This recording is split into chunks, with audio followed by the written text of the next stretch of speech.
دیکھیں 2025 میں سمجھتا ہوں ہمارے لیے ایک اچھا سال گزرا ہے. ہم نے اس میں انپریسیڈنٹڈ کامیابیاں حاصل کری ہیں. سب سے پہلے تو میں مئی میں جو انڈیا کے ساتھ کنفلکٹ ہوا تھا اس میں ہم نے جس طرح سے اپنی ٹیکنالوجی، اپنے محدود وسائل اور اپنی ایکسپرٹیز کو استعمال کرتے ہوئے انڈیا کو شکست دی. 6 ریفائلس ان کے شوٹ ڈاؤن کیے. ہم نے ان کے سسٹم بلاک کرے، ڈیفینس سسٹم ان کا ناکارہ کرایا اور گھبرا کے پھر وہ ڈونلڈ ٹرمپ صاحب سے انہوں نے جنگ بندی کرائی.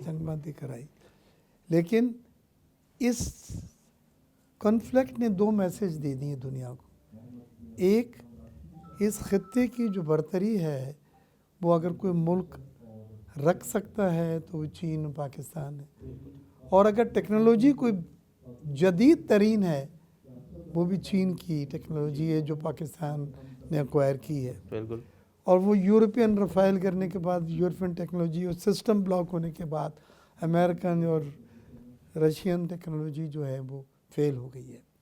تو میں اپنی افواج پاکستان کو سلام پیش کرتا ہوں، کمانڈر صاحب کو، جنرل آصف منیر صاحب کو، جن کے قیادت میں یہ منظم طریقے سے ہم نے شارٹ لیکن ایک نہایت کامیاب ہم نے تنازع سے کامیابی حاصل کی.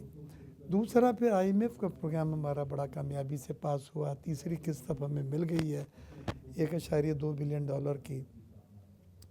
ایکسٹرنل فرنٹ میں ہم نے اچھا پرفارم کیا. ہمارے 39 بلین کی کوئی ریمیٹنسز آ رہی ہیں. ہمارے ریزرو جو ہیں وہ 21 بلین پہ ہو گئے ہیں. اسٹاک ایکسچینج تو 2025 کی اینڈ میں تھا تقریباً 1,76,000 77,000، پھر 1,80,000 پہ پہنچ گیا، اب اس سے بھی آگے چلا گیا.